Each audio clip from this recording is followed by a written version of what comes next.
again, and welcome to the Baby Mama Journals. I am Yolanda Minifield. Tonight, we are going to jump right in to my topic. A little bit of discussion before I dive in, but I'm not going to do the whole introduction on the books and everything because I think those of you who have been watching the last couple of videos have got plenty of introduction. Um, and let me just say, those of you who have been watching and responding, thank you. I truly appreciate the support. I appreciate the comments. Thank you for taking time out to follow along with the Baby Mama Journals. I encourage comments and suggestions. Please email me, contact me, respond to the post. I'm really anxious to get your feedback and hear your continuous feedback. Okay, so tonight's discussion is going to be basically about accountability, accountability and acceptance of our situations. We're going to talk a little bit about blame when it comes to parenting. I'm going to explain the definitions of baby mama and baby daddy to you. And I'm also, by request, going to tell you a little bit about my background and my story leading up to my journey of single parenting. So I'm actually going to do that first. Um, I was 16 years old. Those of you who haven't read the book, this will be a little bit of insight for you. At 16 years old, I was pretty much on my own. I didn't have a strong structure or a strong, solid community or foundation around me. I was pretty much on my own, emancipated and able to have control and freedom of myself. Um, a little bit before that age, I did not have a strong relationship with my mother. I did not have, sit down conversations and good, strong explanations of how to be a woman, how to be a lady, how to even be a parent. I didn't get that. And I had a father who, preached the importance of virginity while he fondled me. So that was a story in itself. So at 16, I was working my first job. I met a boy who I liked. We liked each other. We were attracted to each other. Simply that, nothing more. I never planned to bear his children or, oh, this guy's going to be the father of my kids. I'm going to have his babies. It was never planned. I don't know how many of us actually plan to be baby mamas or single parents in general. Um, it wasn't planned. Um, so I found myself liking a boy, and we had sex. We had unprotected sex. Now, to me, let me say, as a younger kid in school, I would see girls 13, 14, 15 years old coming to school pregnant, and I thought when I saw them, they were hot and they were fast, and they wanted that. They were in the streets. Their parents probably didn't care, and you had to want it. You had to want to get pregnant. I knew that unprotected sex could lead to pregnancy, but my naivety caused me to believe that you had to want that to happen in order for it to happen. Call it what you want. That's what I thought. So I found myself having sex with the boy that I liked at 16 and got pregnant. I was 5 months into my pregnancy before it actually kicked into me that I was going to be a mother. I was in denial. I didn't believe that I could be someone's mother. It wasn't reality to me. Um, it took pushing him out and seeing his face and hearing him cry and seeing people's reaction around me for me to really realize that it was real and I was going to be a mother. I was someone's mother. Um, 4 children after, sorry, 3 children after, 4 children later is when I realized that I was playing house and, you know, living with this guy that I believed, wanted the same things that I wanted and we were going to be together forever. And he knew my dreams. My dreams were his and we were a family. It wasn't until 4 children after that I saw and realized that my man was someone else's man and he was leaving me. He was no longer going to be in my life. It took me being in a state of depression and hospitalized and fighting to not only gain my children back, but to gain my sanity back that I realized that things had to change, that I was a single mother with 4 children at the age of 20, and that I had to fix it. I had to make some differences. I did not choose to be a single mother. My circumstance and my situation led to me becoming a single mother. My thought process was just that I had to make the best of it. Um, I went to every pantry. I got public assistance. I did every measure, took every measure I could possibly take at that time in my situation, at my age, with my income, to try to get through the days, let alone plan for a future. Um, I'm not ignorant to the fact that my story is not everyone's story. I was blessed to be able to outgrow my circumstances and not become, a baby mama, just a baby mama. I was able to find a job and graduate college and have a career and get married and have 2 more planned children in my marriage and have the best father for my children. Everyone's story is not mine, but this is my story. And this is why, with my story and seeing that coming from something so negative and so painful, I could prosper and I could change, which is why I write the books that I write and making these videos and trying to encourage single parents to be better parents and be accountable for the choices that we made or make and break these negative cycles. It's what the Baby Mama Journals is about. It's about breaking negative cycles. It's about starting over. It's about creating chains of change so that we all can link together and build these communities around our children and raise a better generation. I not in no way, shape, or form encourage or glorify the baby mama or the baby daddy or being a single parent at all. Let me make that clear. I don't glorify it. I don't encourage it. I have a 15-year-old daughter now that I refuse to let repeat the things that I've done. My life is dedicated to being an example and leading by example for my daughter and my children, my boys. I just don't encourage it. I don't encourage, going out, having children by multiple people, broadcasting it, blasting it. I don't glorify that. I don't want that. My purpose is to create changes when it comes to that.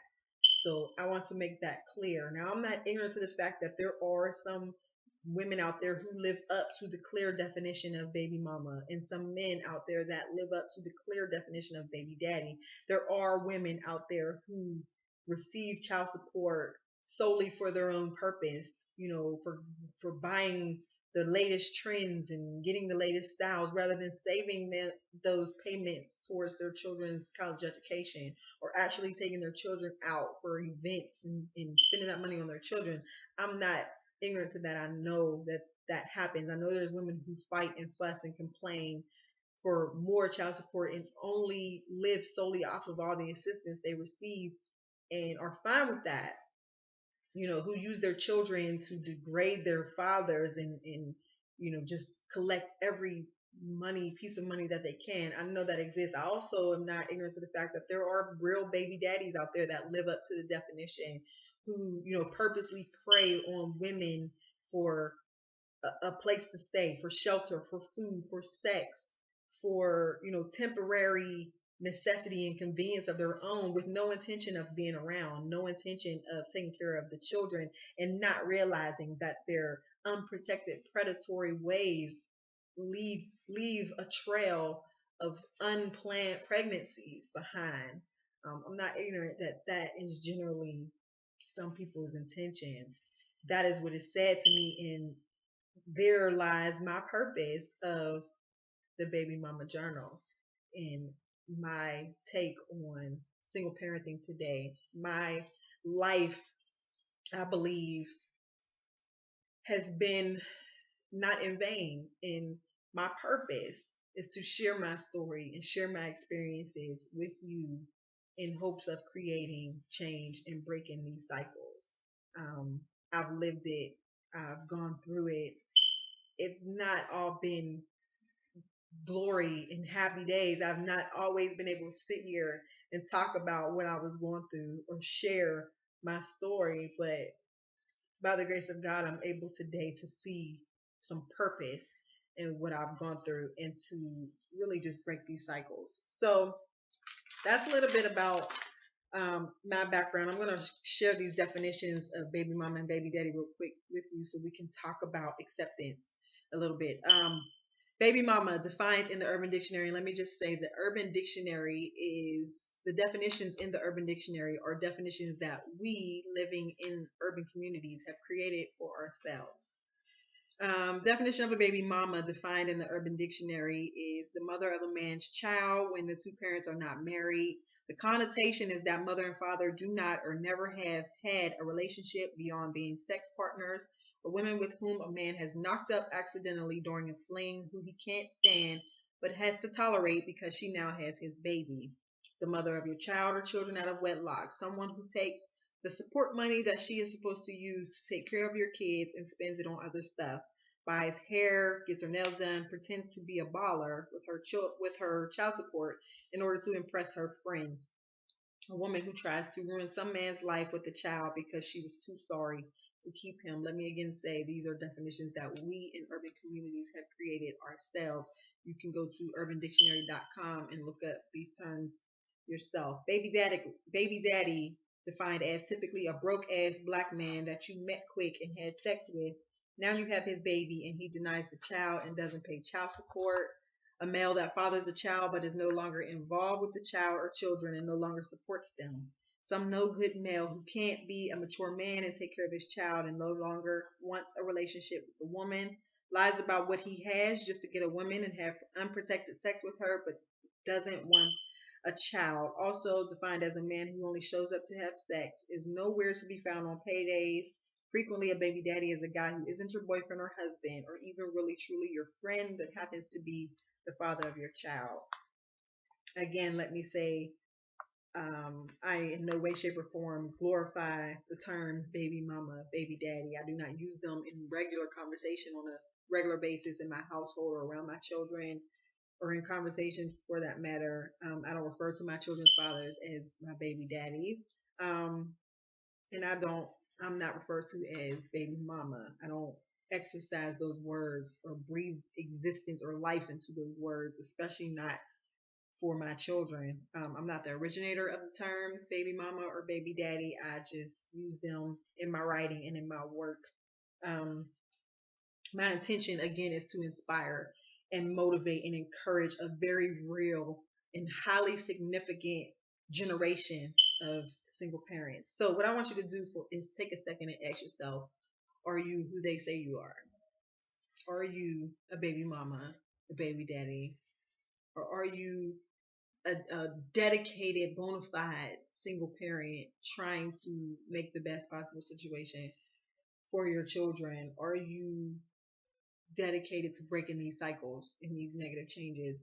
Are you ready to build communities and participate in this generation of children's lives so that we can create some change and lay some better foundations for children? I'm so tired of the stories of children being murdered and just hurting each other, and I can't even watch another video of a teenager twerking. And I mean, it's just ridiculous the way our children are being raised, the images that they have in front of them, and we are allowing it to happen. We're not monitoring what our children are watching, what they're doing, who they're talking to. We have more control over these situations than we think, and we're allowing television and internet and videos and music and people walking up and down the street every day to inspire our children rather than stepping up and being parents and setting better examples and leading by example ourselves. If your daughter sees you twerking and walking around in short shorts and cursing and sleeping with different men and hanging out every night and gossiping with your female friends, and she's gonna do it. You're leading by example. If she sees you graduating and going to college and working full time, however many jobs, speaking properly, going to church, um, just being a better example. If she sees it, she'll live it. If the men that you bring around, your children, your brothers, your uncles, your fathers, the men you date are positive and good people and good spirited and live righteously within themselves, your sons will see it. You have to have the community around you lead by example also. You have more control. We have more control over our situations than we think we do. My thing today is just really trying to get you to understand that there is a level of accountability that comes with single parenting. We can blame each other, but truth be told, when a man and a woman lays down with each other and decides to have unprotected sex, both parties are accountable. Both parties should be responsible. There is no blame. At the end of the day, no one chose to do that but you. You know the choice that you made. Given your circumstance or whatever the case may be, we have control over and power in our choices. And that's where accountability kicks in. That's where acceptance kicks in. Even if you didn't control your choices or exercise your choices at the time, you now are a single parent and you now have the opportunity to accept the position you're in, step up and take control of it and do better. Um, this conversation can go on and on and on. I would really like your feedback. Let's talk about it. Let's elaborate on it. I can go on and on myself, but I encourage you to get your copy of the Baby Mama Journals and read and hear more about how I feel about being accountable and accepting of our circumstance, because that to me is the first step in being able to move forward and make positive changes, is accepting what you've done wrong and not making the same mistakes, breaking those cycles. So contact me, email me at ymfieldbmj@gmail.com. Also for booking, and yes, I'm available for speaking engagements. I speak to the youth, literary events. If you want me to host your event, whatever the case may be, for booking, you can contact the BM Journals booking at gmail.com. That's the BM Journals booking at gmail.com. I'm on Twitter at ymfield and at the BM Journals. I'm also on Facebook, YM Field, not your average BM. I'm on Instagram and I blog lilolib at wordpress.com. That's LILOLIB at wordpress.com. And Instagram is at YM Field. The books are all available on Amazon.com and CreateSpace, and they're also available directly from me. So get in touch with me. Let's hear your comments. Let's hear your posts. Let's elaborate on tonight's topic, and give me some ideas for new topics. Until I get consistent feedback, what I'm going to do is just go through each chapter of the Baby Mama Journals, which will be our different topics for the night, without reading the books to you. I'm going to just speak on them a little bit and give you a little idea of what they're all about. But go get your copies, okay? I will talk to you all soon. Have a great night.